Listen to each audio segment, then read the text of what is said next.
Good afternoon. My name is Brad Belt. I'm a town of Kiawah Island council member, and this is another in our series of continuing TOKI podcast. We're going to mix it up a little bit today. Rather than the prior interview format with Q&A, we're just going to have a conversation. And today I'm joined in that conversation by the very new Kika board member, Kevin Donlon. I'm a jaded veteran now of 3 months on the TOKI Council. Kevin is a veteran of all of 3 days. 3 days. 3 days now on the Kika board, just as of last Friday, Yep. St. Patrick's Day, and I think you're Yeah, still that's right. Keep wearing the green. your green.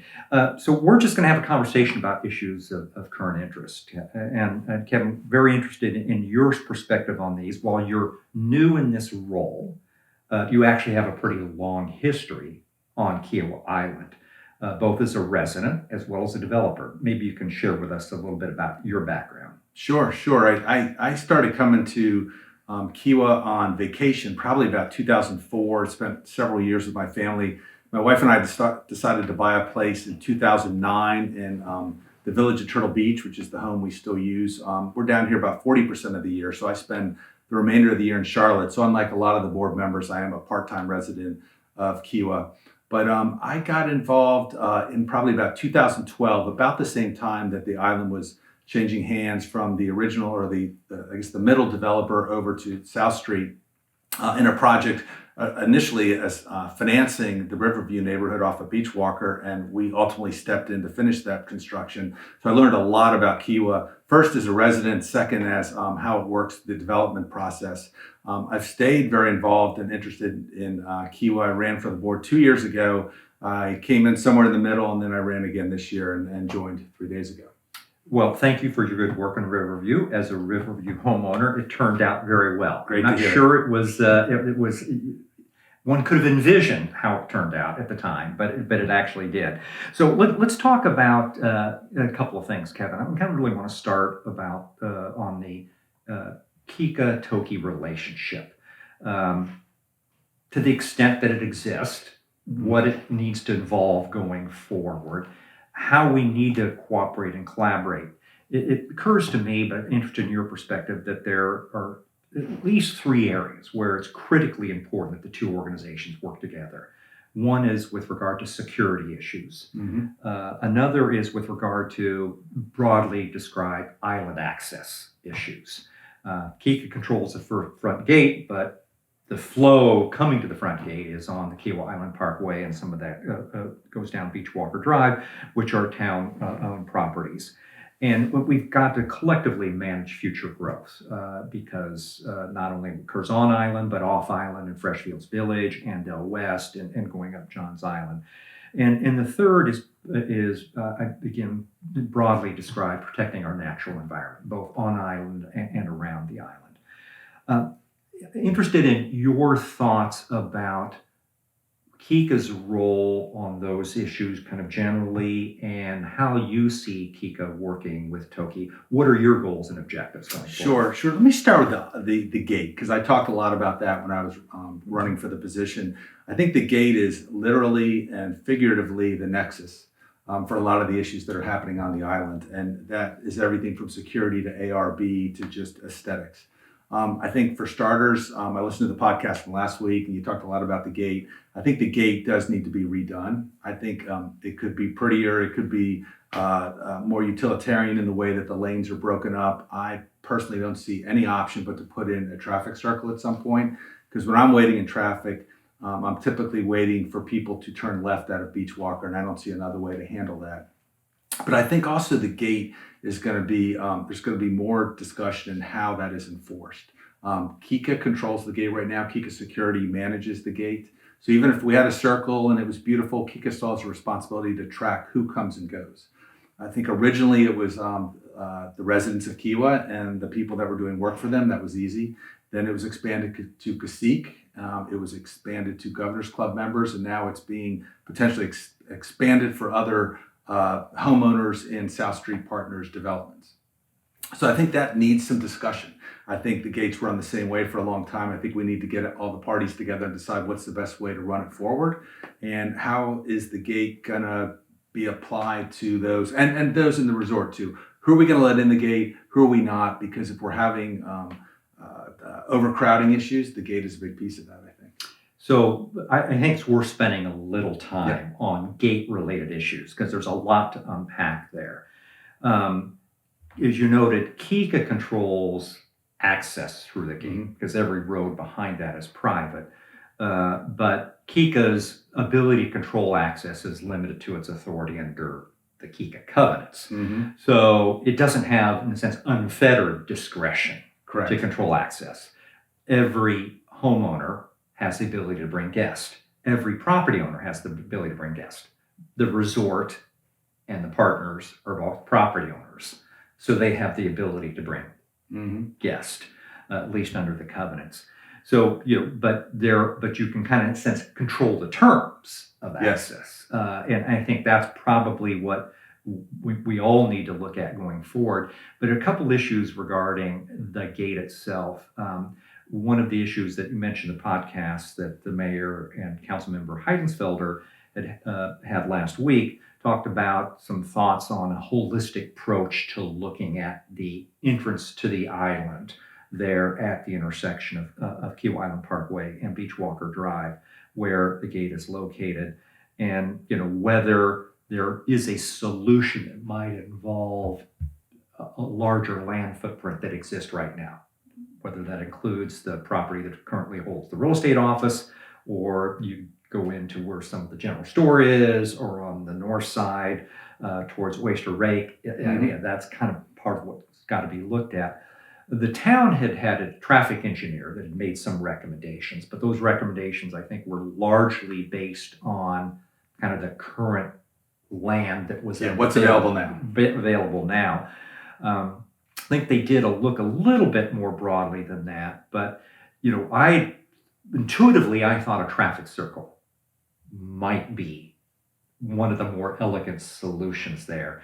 You would need significantly more land than's currently available now. Now, the Kimley Horn representative I spoke to last week said, yes, but the operational benefits, at least as he conveyed to me, would be minimal unless something is done with the physical location of the gate. That makes sense. And he said and it's not just a matter of getting a gate pass, where you get a pass, although you could improve depending on where you move the pass. It's if you just simply move back the gate another 30, 50 yards. You don't have it back up right to the intersection, which they said is part of the problem. I think that's part of the problem. When I'm waiting, I am typically not waiting for people to get passes. I am typically seeing a backup of people coming out of Beachwalker and turning left, especially late in the day when a lot of people are using the gas station and coming from back in there. So I think the circle, you're right, it only fixes half of it. But if you could get people to come out of Beachwalker and sort of go around a circle and out to John's Island, I think that would be a big piece of it, because I will sit there and think about it and I'll look ahead and I will see nobody in the two lines at the gate office, but I will feel, we're 30 cars deep because of we keep stopping and just the natural flow that comes from people turning left. And that may very well be. Neither but it doesn't fix everything. It doesn't fix everything. So let's talk about a couple of the other component parts. Has Kika, I know Kika's looked at a lot of issues related to gate access, including, I believe, electronic, solutions requiring passes to be obtained in advance, not at the gate itself. Whether you get a scan code or something, you have to get the pass printed out and it's on your windshield. I suspect those have been looked at and continue. You've got to work with your other member interests, which include the resort, about what is viable in that regard. Yeah, and I don't think they're actually pushing back on that. They're looking for Kika to, again, 3 days on the job, so I'm not as knowledgeable as many people would be, but my sense is that they don't want to see the island overcrowded either. They don't want people to think that they're the cause of it. And we all know there's a lot of land left for the resort to develop. And that's going to bring more cars in. And I think that they want to be able to help control that a little bit better as well. If they had a system where they could send an email to someone who wants to come in and give them an electronic gate pass, I think that would be helpful. any conversation at all that you're aware of about moving the gate location and or a pass office? Not that I'm aware of. I think it's too holistic.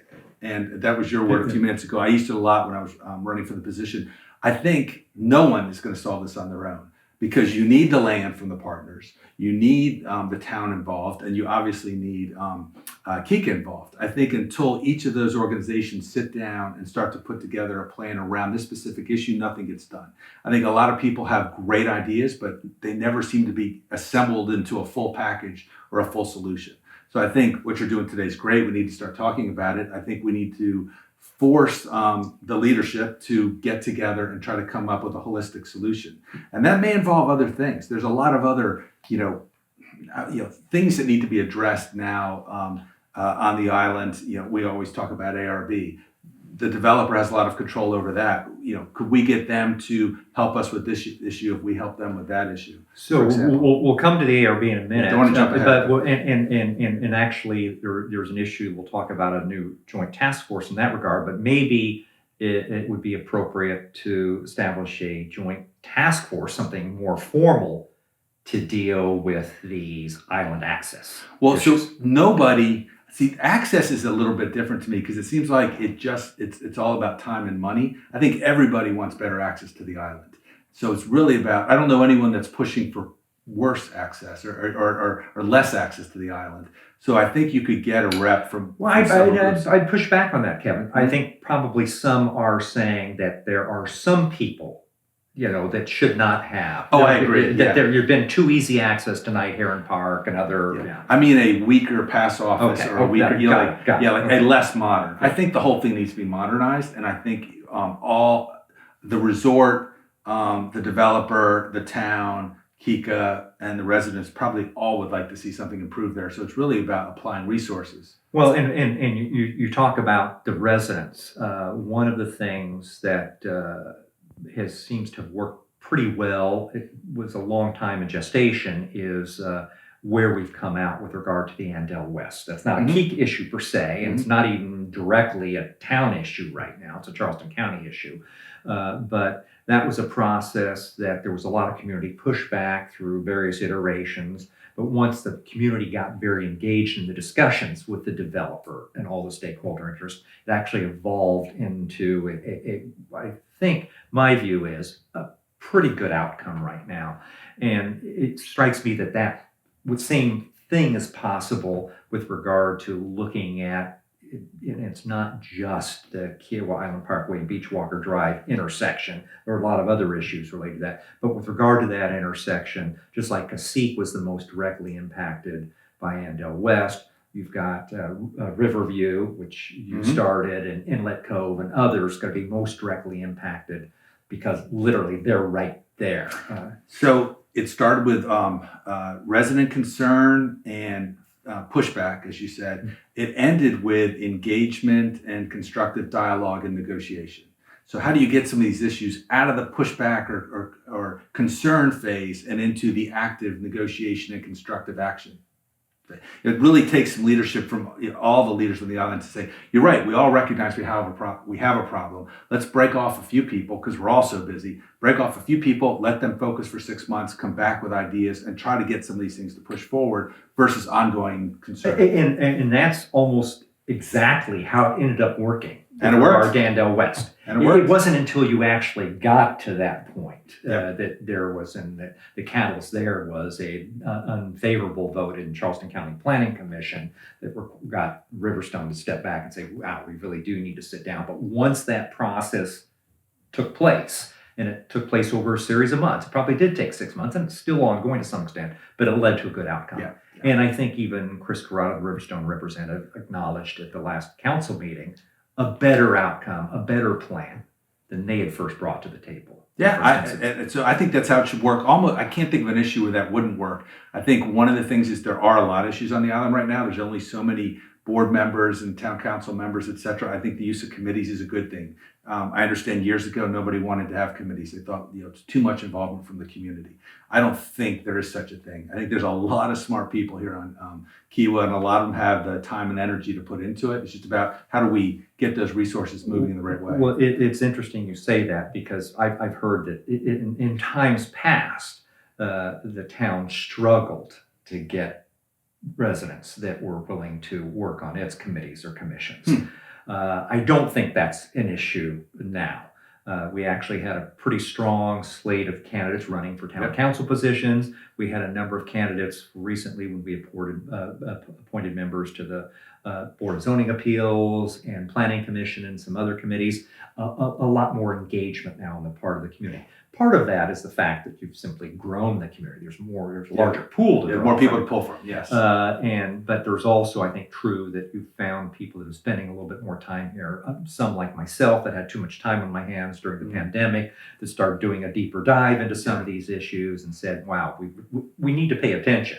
And if we're going to be critics, then we've got to be willing to roll up our sleeves. Yeah, so I think we need to pull more resources into some of these problems, have more constructive dialogue, and start to push out these potential solutions. Because if we don't start, we'll never finish. And so there are not endless, but there seem like so many issues where there are potentially overlapping interests, or who has responsibility for what comes into play, that necessitates at least a more rigorous and routine conversation between Kika and TOKI, which has not been occurring.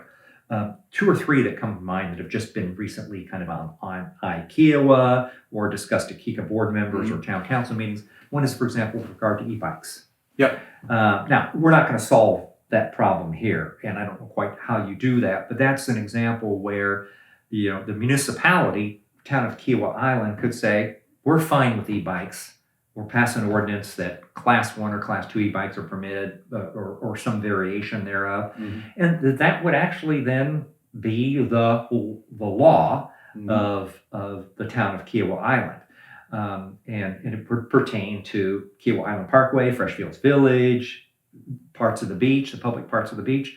But Kika might have a very different view, and its members might have a very different view. Well, we actually don't want e-bikes on the trails for safety concerns or other reasons. So the Kika membership, an HOA can always impose on itself more restrictive policies than a municipality or governmental entity may impose. You can't go the other way. You can always be more restrictive, but that's one where it strikes me that, probably need to work together. Yeah, I think so. In my thought about divide and conquer, we have a committee. I'm not focused on that committee. We have a committee working on that right now. I think they're re-engaging around that issue because I think they worked on it a year or two ago. David DiStefano, I think, is going to focus on that along with the amenities task force, and maybe Jerry too, if my memory serves me correct. I think that they will come out with something in the next month or two that at least states where Kika thinks we should be. Hopefully the town will agree, or if they disagree, they'll speak about it. I think that there is a lot of movement towards limiting them. That seems to be the wave. I see more people in favor of that, with the carve out that I personally think that there needs to be a way that people with medical issues can come in to Kika, apply for a exemption, effectively put a placard on their bike and still be able to ride their e-bike, just like you would, a handicap parking space. That to me, with ADA issues and other government restrictions, I think that we will have my guess only, is that we'll have some kind of carve out around valid medical issues, but we will limit them either to a certain class or altogether. And that may be the most reasonable and practical resolution going forward. But you can envision even others. I mean, another issue that's come up is fireworks. There could be a municipal ordinance that either bans fireworks or limits them to certain, smaller groups or certain days or events. But again, Kika may have its own views about what occurs there. Again, we don't have to solve for that one. Another one, for example, is noise. My personal view, I'm not a fan of the town's noise ordinance. I've characterized as a noise permission ordinance. But again, HOAs can always be more restrictive. Our HOA in Riverview has actually imposed more restrictive. Which makes sense to me. I live in a neighborhood much like Riverview at Village of Turtle Beach, and the houses are closer together, and we have an HOA, and I think it should be allowed to do that. I don't know that if you're way out on one of the Finger Islands that you need to have the same noise restraints that our neighborhood does. So letting some of that push down to the communities, I don't think is the worst thing if it settles it. But of course, if people across the island have issues, then it probably has to go up to a broader Kika or TOKI issue. Well, let's talk about another issue of cooperation. And it's an issue that's captured a lot of attention for a lot of reasons. You mentioned the ARB. Now, the town council had about a month ago at its strategic planning retreat had announced its intention to establish a task force to review or consider architectural review issues on Kiawah Island. And that was driven in part by a couple things. One, complaints from a lot of residents and homeowners about a number of practices related to architectural review. And two, from the town's perspective, the pending termination of the development agreement, which raises a whole host of issues with regard to architectural review, building standards, landscape standards, et cetera.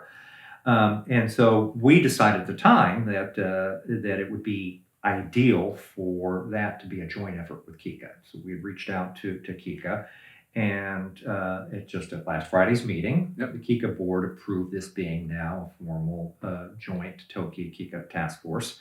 I and Councilmember John Moffitt, will be heading that up from TOKI standpoint, and I'm delighted that you and also Dave DiStefano will be heading that up from Kika standpoint.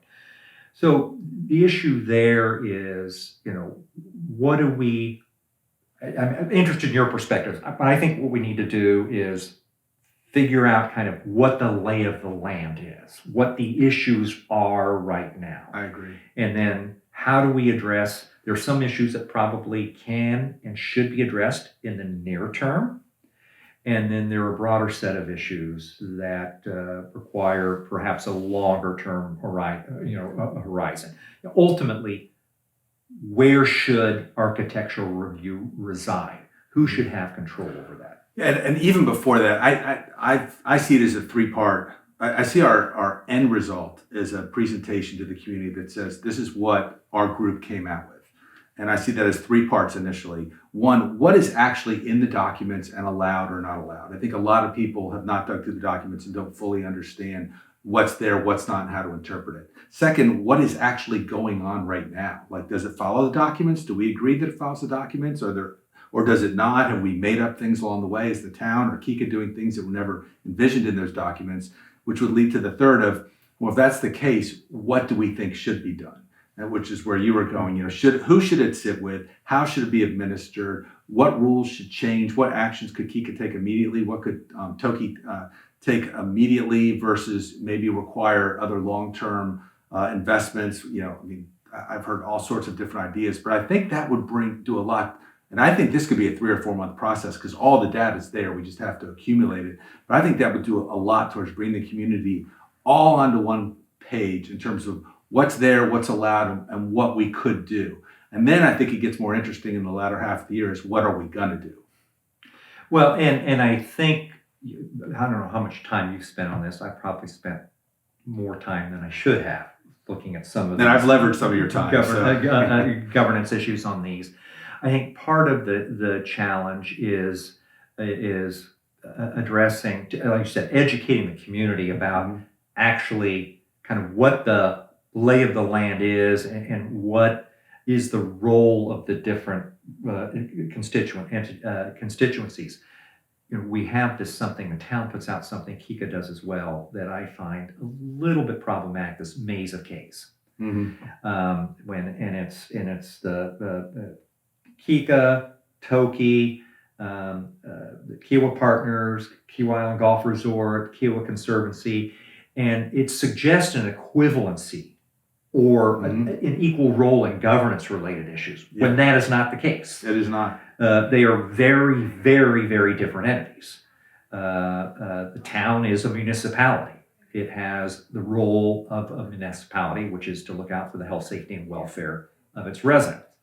Kika is a membership organization whose primary responsibility is to look out for the interest of its members. Yep. Kiawah Island Partners and Kiawah Island Golf Resort, incredibly important constituencies. But different owners. Different owners, and they are for-profit entities. Their responsibility is to their stakeholders and their investors.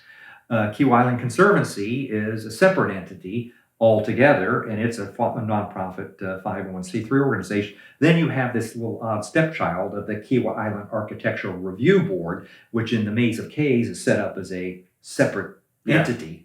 Yeah, it reads as if it's a quasi-municipal or municipal body when it really isn't. It's part of Kiawah Partners. Yes.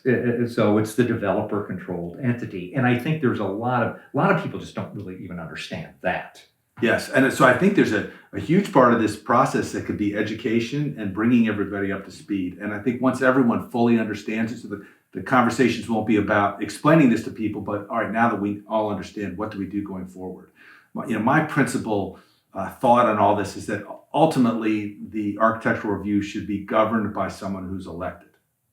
So after that, there's a lot of different ways, a lot of different tactics for bringing that strategy together. But I don't think a municipal function should sit with a private party. And I start there, and then after that, I want to see where this, this task force and this fact-finding mission takes us. Well, and it's interesting to say elected. I certainly, I think we would all agree, and I think this was part of the kind of the background for a lot of discussion around ARB issues. I think almost everyone, maybe everyone, I would hope everyone agree, that we would all benefit from clear, reasonable architectural landscape standards that are consistently applied, ultimately, to your point, by an accountable decision-making body. You're right. I mean, I guess it's inferred in what I said or implied. When you, if it's ultimately an elected body, it's accountable to that body. Because right now, I think it frustrates people that if they do have an issue, right or wrong,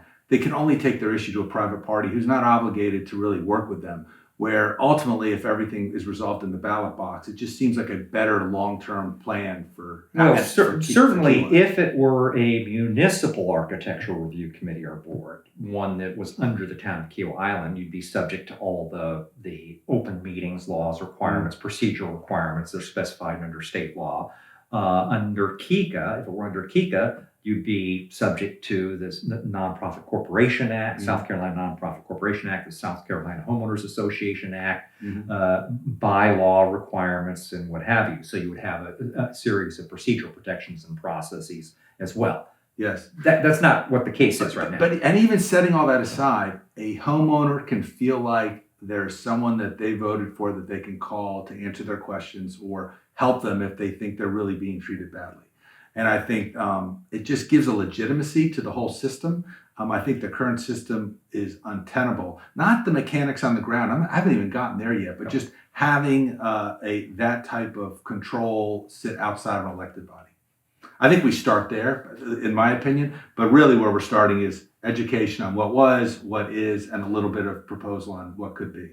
And I think we've got to each within our own organizations or entities take a look at our relationship with the Architectural Review Board, because I know one of the things we've been looking at from the town's perspective is to what extent are we facilitating some current problematic practices, or to what extent should we be doing things differently to be able to get to a better outcome over the long term? Well, Kika is very intertwined.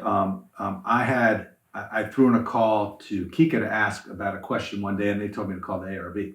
And, it just shows you how intertwined they are. And a lot of people have brought up in the Kika meetings about payments that have gone for, a decade from Kika to ARB. There were actual roles and people being split and crossed between the two. And that was the operating procedure for many, many years. So it's understandable how we got there, but I think everyone needs to be now made well aware of it and ask the question of how do we want to do it going forward. Well, and particularly one of those near-term issues that I know has come up quite a bit. There's been a lot of outreach. I've received a lot of outreach, not only homeowners, but actually vendors and service providers on the island. And the common complaint that I hear, whether it's actually right or wrong as a matter of law, it's what they believe, what the perception is, well, the service provider, have to get a permission or a permit from the ARB. Otherwise, I don't get to work on the island. And I think that's accurate right now.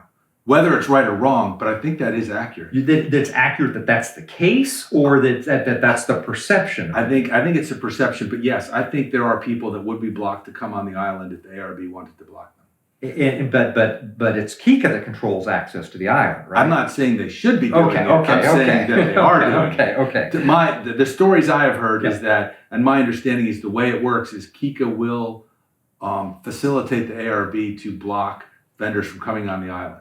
So it's a mutual relationship that I don't know is well documented and well understood by the community and should be.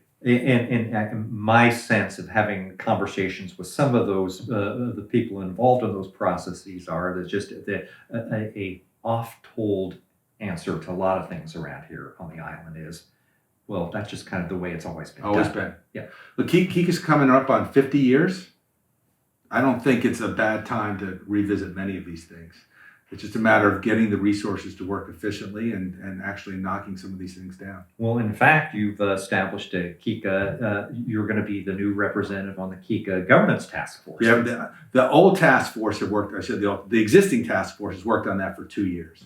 So, I don't want to fumble the ball on the 5-yard line. I think they've done a lot of really good work. We need to probably run 1 or 2 more plays, to use a football analogy, and get this thing done. I think it's coming together nicely. But yeah, I was dropped into a 2-year process, but I think they've done great work, and we'll get this completed. But even there, it was a belated reassessment of the bylaws. Yeah, they're way overdue. Way overdue. Many respects, way out of date, and other respects not perhaps compliant with state law. But even that, in some respects, fairly narrow. You could argue that both not only the bylaws but the covenants. And the rules and regulations all need to be revisited as well. By the way, I'm not pointing the finger at blame at Kika. The same thing is true of TOKI. We're taking it upon ourselves to do, from the town's perspective, a complete review of all our ordinances. Yeah. Because what we've discovered is, yes, some are very not practically workable in the way they've been written. Some are simply outdated. Some have been overtaken by events or inconsistent with state law, and yet it's just people just kind of gone along and said, well, it's kind of worked till now. Yeah, we may have a few items that people differ on whether we should do it one way or another, but I think the periodic self-reexamination is a good thing. And like I said, 50 years. I think I would have to guess that later in 23 or 24, we may be talking about the covenants as well. Just because as we go through the bylaws, there are things that are in the covenants, and some of the covenants may not conform with current law, or they may, but I think that needs to be looked at as well. The town, in some respects, we have an easier job because if the council decides to change an ordinance, it changes it. We can change the ordinance as long as it's not inconsistent with state law. Not quite so easy for Kika. No. You may say this covenant provision should be changed, and here are the dozen reasons why it should. But the board saying it wants to do that, or simply even a majority of the membership, or even a supermajority of the membership, that may not be sufficient. It's a very high bar. So I think any changes have to be very common sense and agreeable to many people. Which there may be things like that in there, but it's a very high bar. Well, and part of the reason for that high bar is because of the unique voting structure and quorum rules baked into the covenants with regard to Kika. Yeah, I think it's either 70 or 75%. So that, I don't know, no matter how you cut it, when you need 75% of all the members to agree on anything, that's when you think about who will actually pay attention, that's probably almost 100% of the people that you could get to participate. Well, and particularly given the fact that both the resort and the partners control a certain number of votes. Only about, I think about 12%. I think, don't quote me on that, but I think it's getting smaller every year, but it's still, they have a lot of weight in that. So, other issues that you're interested in pursuing while, you've been, like you said, you've been on the job for all 3 days. Yeah, 3 days. But you had your own kind of vision coming through this process. Yeah, I think I've heard a lot of misinformation about the ARB, and I think we're starting to tackle that. I got thrown into the governance, which I was aware of, but now I'm deeply into. I'm hoping we can get a lot of that work through shortly. The other one I talked about, which we already covered in when I was running, was the main gate.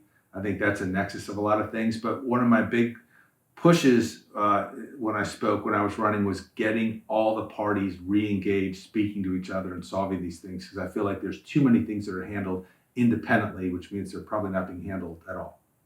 So cooperation. What, from your perspective, can we do to institutionalize what I would characterize as a more routine dialogue or discourse between TOKI and KICA? I don't know if this happens, but I would think not the chair, but the chair and 1 to 2 other people should routinely, and maybe it's a rotating 1 to 2, should routinely meet with the town, even if it's for lunch or breakfast or an afternoon, 2 hours. If that's not happening, and I'm not aware if it is or not, because again, it's been 3 days, but if it's not, it should be. Perhaps there is some systematic meetings, probably more from the mayor and the chair's standpoint, probably needs to be broadened. I think it's broader. Yeah, it needs to be a broader effort than that. Certainly things like these podcasts, and I'm happy to share with you, I want to do some, brown bag lunches with constituents and members, and just listen, any issues you guys have, we can do that at the Nest, we can do that here at the Municipal Center, we can do it at Sandcastle. Those kinds of community outreach efforts, I think, are going to be critically important. We need to sit down and spend more time. I don't think that ever hurts. No. And so more of that, again, I'm kind of running along the same themes. Organize, get multiple people together, get them talking, organize, and try to tackle the problem. And I think it's a little bit of divide and conquer, and a little bit of knocking down one problem at a time. I've seen a number of issues pop up at Kika. I'm like, let's just start today by solving one, and then go to the next. So, don't want to put you on the spot here, but solving problems in Kika, within Kika, has been a bit of a challenge. It has. Recently. Are you optimistic that Kika, from an internal governance standpoint, can get to the point where it can solve problems internally, and then we can start working cooperatively without external constituents? I've seen improvement just since I've been on the email chain for the last few weeks. I'm hoping, I am optimistic that they will improve. I don't think they'll be perfect after a year, but I think that they will improve this year. Okay, well, I'm glad to hear that. Again, we've got our own issues and challenges to deal with from the TOKI standpoint, but bottom line, more communication, more collaboration is, I think, the best way to address these issues. I agree. Okay. So thanks for this. Thanks very much. Appreciate it. Appreciate it. Yeah.